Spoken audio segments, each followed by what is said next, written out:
नमस्कार दोस्तों, कैसे हैं आप लोग। क्वेश्चन है ऑप्टिकल कम्युनिकेशन के। ओके, पहला क्वेश्चन है कि the spectrometer is mainly used to measure wavelength, intensity, polarization, scattering.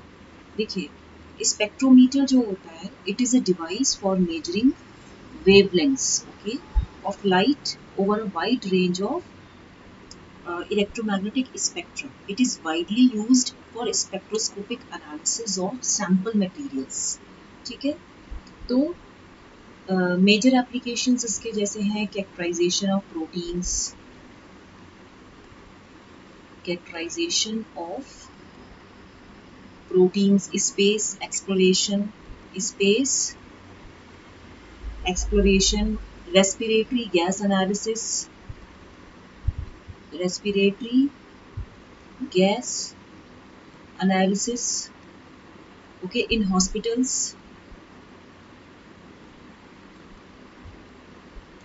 ठीक है, studying spectral emission lines of distant galaxies, studying spectral emission lines of distant galaxies.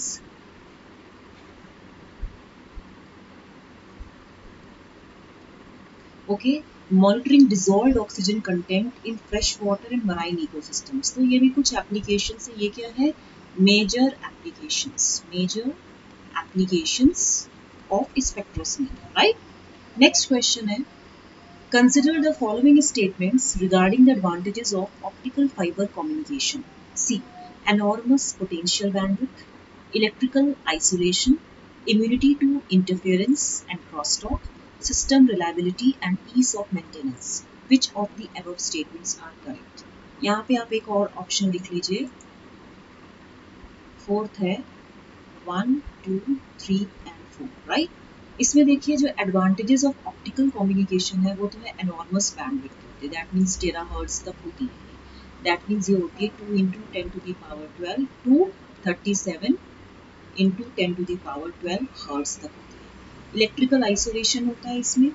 Immunity to interference in crosstalk, which is very much less expose to interference in crosstalk, मतलब uneffective होता है, ineffective होता है to interference in crosstalk. Less number of repeaters are required. इसका क्या होता है? Light weight होता है एंड स्मॉल डायमीटर होता है। It has light weight and small diameter, less number of repeaters are required, right?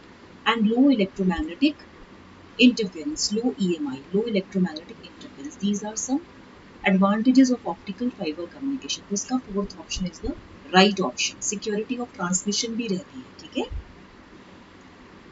Next question है आपका, a 10 kilometer optical fiber delivers to 2.5 microwatt of power at its output when input power, देखिए ये एक optical fiber है, ठीक है।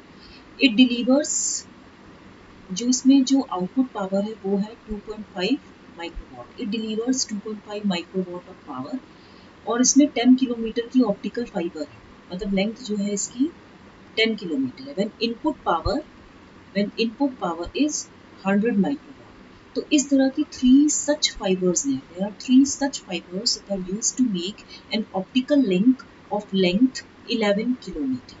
To construct this link, 3 splices are used. इस link को, मतलब 3 such fibers, optical fiber cable 1, optical fiber cable 2, optical fiber cable 3, 3 such links are 3 such fibers, मतलब cables हैं, 3 such fibers, optical fiber cable या optical fiber length, they are used to make an optical length of 11 kilometer, ठीक है। तो to construct this link 3 splices are required, 3 splices की जरूरत होगी, 3 splices are required, are used, each have an attenuation of, हर एक का attenuation कितना है? Each have an attenuation of 0.8 dB.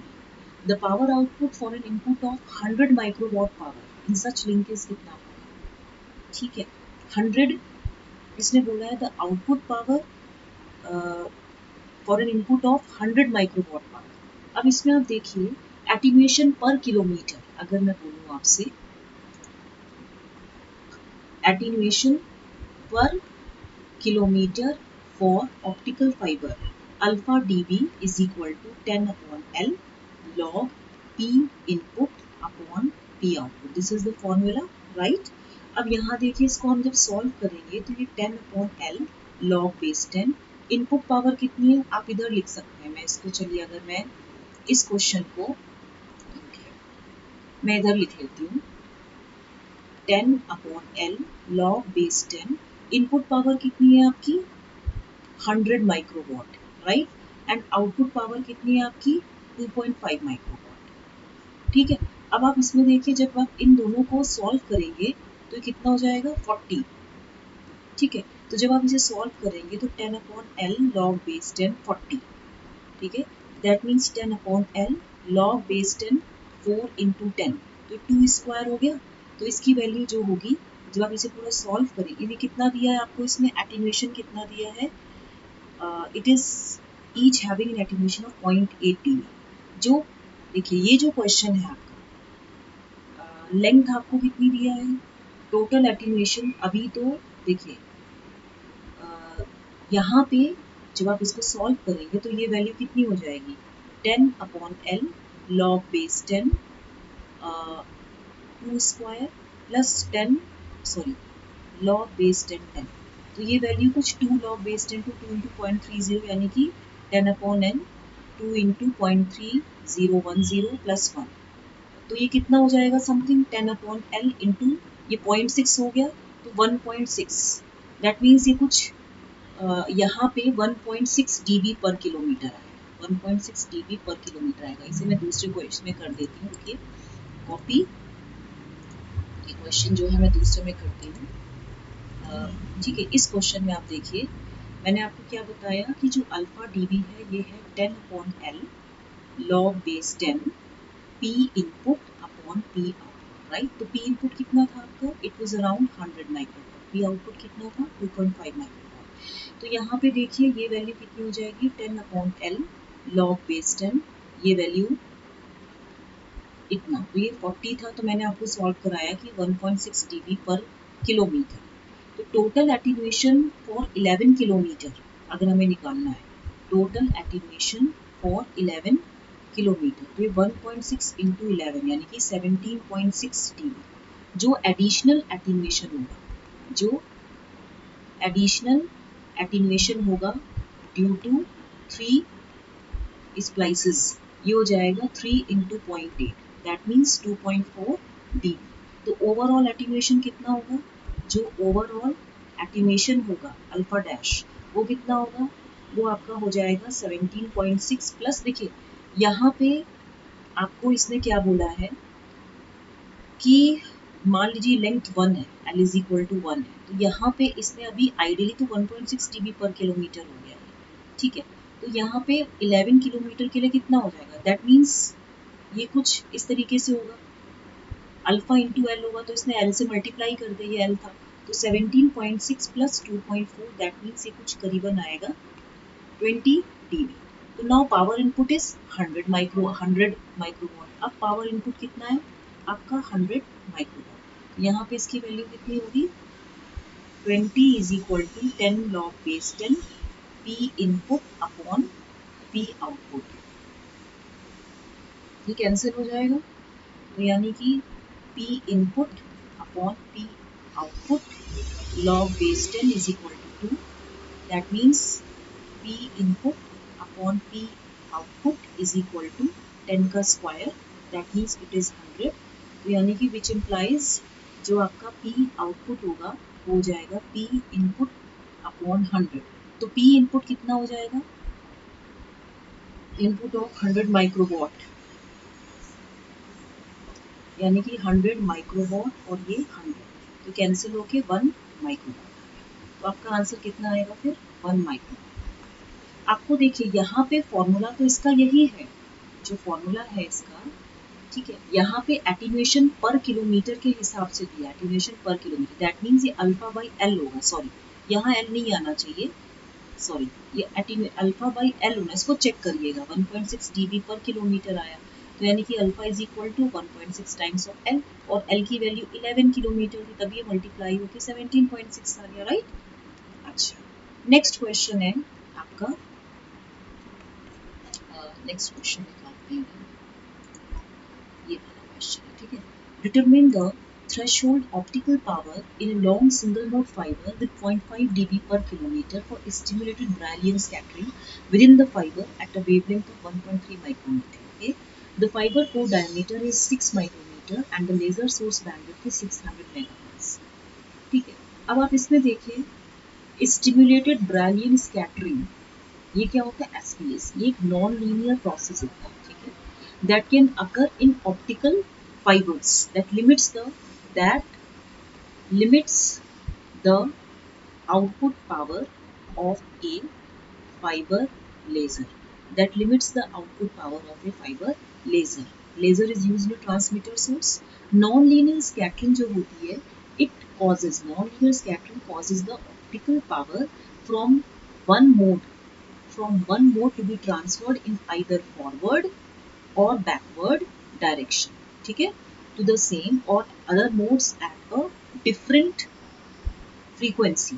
It occurs through the generation of, ये किसकी वजह से होता है? Through generation of backward propagating Stokes wave that carries most of the input power. Through generation of backward propagating Stokes wave, जिसमें most of the input power होती है once the Brillouin threshold is reached, right? तो it is for these reason that SBS जो होता है आपका stimulated Brillouin scattering, it limits the channel power. ये क्या करता है कि it limits the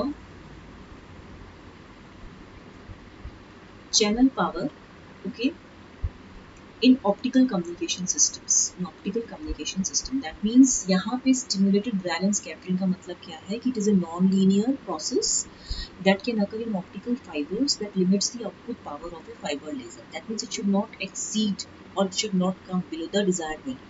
तो नॉन लीनियर स्कैटरिंग में जो ऑप्टिकल पावर है, ये one mode to another mode travel करती है from either in forward direction और backward direction at a different frequency through generation of backward propagating Stokes. ये हम एक जो ऑप्टिकल कम्युनिकेशन की बुक होती है सोनर, कुछ आई वाज नॉट रिमेंबरिंग, कोई नाम है इसका, सोन एस से स्टार्ट होता है, उसमें ये सब डिटेल में दिया है, through generation of backward propagating Stokes wave, ठीक है, दैट कैरी, जिसमें ज़्यादातर इनपुट पावर होती है once the Brillouin threshold is reached. SBS आपका ऑप्टिक चैनल पावर को लिमिट करता है। इसका फॉर्मूला है जो आपको रखना है, ठीक है, इसमें आपका फॉर्मूला है PB is equal to 4.4 into 10⁻³ D square lambda square alpha DB into B watts, ठीक है।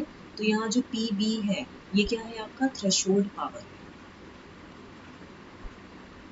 जो अल्फा DB है वो क्या है? आपका फाइबर एटीन्यूएशन है। इट इज फाइबर एटीन्यूएशन है इन डीवीज पर किलोमीटर। जो लेमडा है आपका, ये क्या है? ऑपरेटिंग वेवलेंथ है इन नैनोमीटर, ठीक है। और यहाँ पे जो B है ये क्या है? सोर्स बैंडविड्थ है गीगाहर्ट्ज में, ये गीगाहर्ट्ज में है, ठीक है। तो यहाँ पे देखो अब इसमें क्या क्या आपको जो थिंग्स दी हुई है वो क्या दिया है, देखो आपको गिवन थिंग्स क्या है, आपको अल्फा DB एटीन्यूएशन पर किलोमीटर 0.5 दिया है, D दिया है आपको 6 माइक्रोमीटर। यहाँ पे देखिए ये तो अल्फा था, दिस वाज योर अल्फा, और फाइबर कोर डायमीटर 6 माइक्रोमीटर दिया है, ये D है आपका, और जो आपका बैंडविड्थ है वो 600 मेगाहर्ट्ज है, यानी कि 600 इंटू आपके पास 1 गीगाहर्ट्ज में 10 क्यूब मेगाहर्ट्ज होता है, तो यानी कि इतना बाई 10 क्यूब करोगे तो 0.6 गीगाहर्ट्ज हो गया। तो थ्रेशोल्ड पावर निकालना है आपको, राइट, और आपको लैम्डा दिया है ये, तो हम इसमें गिवन थिंग्स लिख देंगे कि D is equal to 6 micrometre, lambda is equal to 1.3 micrometre, यानी कि 1.3 इंटू 10⁻⁻6, यानी कि आपको उसको सॉल्व करेंगे जब तो कितना आएगा, आप इसको 1300 नैनोमीटर भी तो लिख सकते हैं, 10⁻⁻6, और ये ठीक है। तो यहाँ पे B इज इक्वल टू कितना है? 600 मेगाहर्ट्ज, यानी कि 0.6 गीगाहर्ट्ज। तो थ्रेशोल्ड पावर कितनी हो जाएगी? जो आपकी थ्रेशोल्ड पावर होगी 4.4 इंटू 10⁻⁻3, D है आपका 6 स्क्वायर, और लेमडा स्क्वायर आपका कितना है? 1300 का स्क्वायर, और अल्फा DB कितना है आपका? 0.5 और ये वैल्यू कितना है 0.6 वॉट्स, ठीक है। बी, इसको सॉल्व करेंगे तो ये 80.30 मिली वॉट हो जाएगा, ठीक है। तो ये इतने क्वेश्चंस थे, ये आपको फॉर्मूला याद करने पड़ेगा, D square lambda square alpha T V into B. काफ़ी 4 फैक्टर्स हैं, ये आपका कोर डायमीटर, ये वेवलेंथ है, ये एटीन्यूएशन है और ये बी है सोर्स बैंड, ठीक है। तो ये आपका फॉर्मूला है। तो अगर तो इसका जो आंसर आ रहा है वो है 80.3 मिली, ठीक है। इसको चेक कर लीजिएगा। तो इसको लाइक शेयर सब्सक्राइब करना मत भूलिएगा, okay. Thank you very much.